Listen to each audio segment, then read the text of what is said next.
A new PlayStation console means a new Ratchet and Clank. And I would say that these two are the de facto PlayStation mascots for the simple reason that they've lasted the longest out of all of Sony's exclusive games, because they've also had the most with 16 titles. Then there's God of War having the next highest number with 8 and 9 on the way. Ape Escape does have 13 titles, but unfortunately that series is dead. I recorded all the footage that you see using only the PlayStation 5's built-in capture software. I did not use my external card at all, and the PS5 has some really good MP4 compression. The 10 hours of recording was only about 76 gigs. This game is jaw-droppingly gorgeous. I'm playing on performance mode with ray tracing. I don't have a 4K TV, nor is my TV an HDR one, so I'm not getting the highest graphical fidelity, but I am getting 60 frames a second, which I prefer. The ray tracing makes the lighting look so realistic. I was very impressed, more so than Control, and that game did not impress me with its ray tracing at all. The fur effects on Ratchet and Rivet are amazing, and if they get wet, the fur looks like it clumps together, making raining sections look so cool. The animation is more realistic when it comes to body movements. Facial animation is still as cartoony and lovingly animated as the series always had, but there's some really bad motion capture in cutscenes, as sometimes it looks like the characters are marching in mech suits instead of walking. James Arnold Taylor, the actor for Ratchet since going commando, sounds like he's losing his voice, which may be the case as he's been pretty busy during the years this game would have been in development. David Kaye is on point as Clank. Armin Shimmerman, the voice actor of Dr. Nefarious, isn't as energetic as the character has been in the past. Granted, Shimmerman is 71 years old.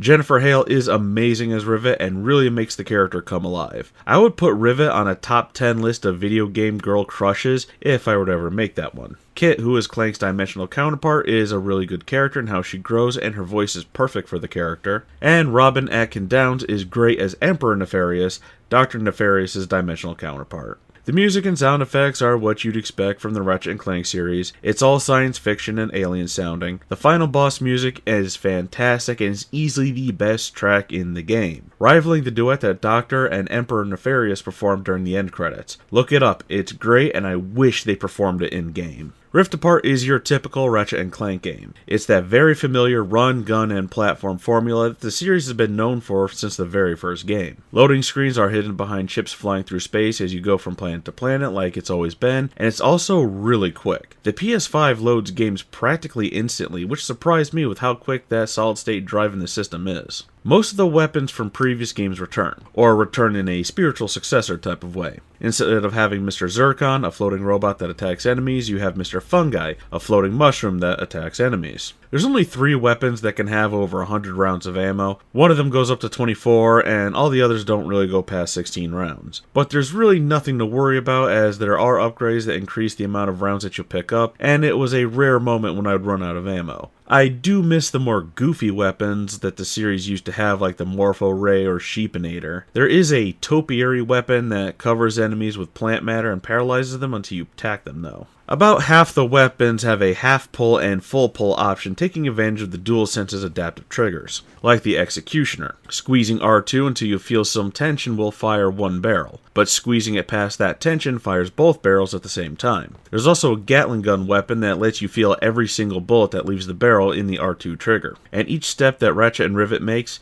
you feel in the controller. When their left foot hits the ground, the left side of the controller vibrates. When their right foot lands on the ground, the right side vibrates, and the intensity of the vibration also depends on what type of surface they're on. Hard surfaces produce a harder vibration, and softer surfaces a softer vibration. They also give you the ability to dodge early in the game, which is good as I'm so used to so many games nowadays having a dodge ability that I'm always hitting circle, B, or A to use it. It's a much needed addition to the franchise, and I like using it as it's also needed for passing through certain areas.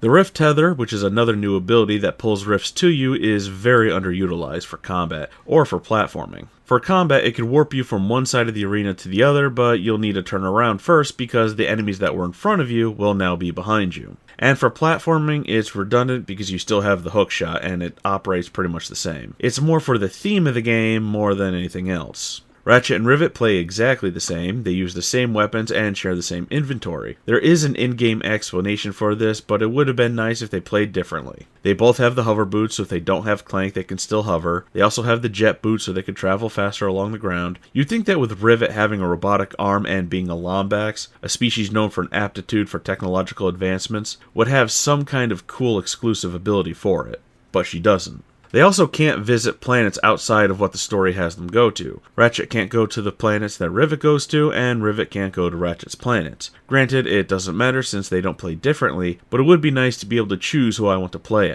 as they both have different banter with whatever they encounter. Clank's puzzle sections, and the one-time Kit does one of them, are probably the best the series has had when it comes to puzzles, as it feels like actual puzzles rather than a platforming challenge disguised as a puzzle. You first have to figure out how to get different orbs that make you float, speed up, heavy, or electrified. Then you need to figure out how to get Clank's possibilities to the end of that section. It's basically a simplified Lemmings puzzle that needs to be done in 2 parts. Pocket dimensions, where you can get armor skins, are where you'll get those puzzle platforming challenges, and I didn't find them be that hard.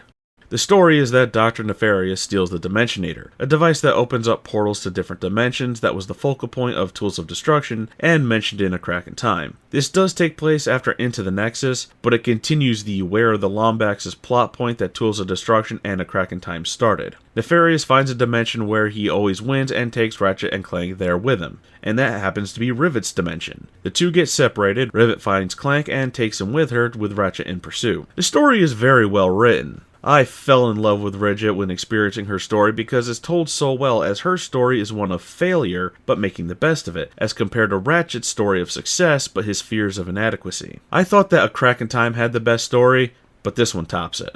I've had one major issue, which was getting caught in the environment, or getting wedged into something and needing to reload to the last checkpoint. And one time I had to kill a character so this way I could get off an island I was stranded on while doing extra stuff. The game is pretty easy, even on normal difficulty. I died more to accidentally falling into bottomless pits than to enemies. And at time of writing, I've gotten all the weapons, all the armor, did all the optional side stuff on my first save file, getting it to 100%, and now I'm working on challenge mode to upgrade all the weapons to the max and then play it on the hardest difficulty, and I did get all the trophies for this as well. And of course I have to do my Rhino only run, but I may have to forego that this time because the Rhino only gives you about 5 rounds of ammunition, as compared to the series' previous games where it would give you a lot of ammo and it would chew through enemies. This one doesn't really chew through enemies like it normally does. So the Rhino is kind of a disappointing weapon.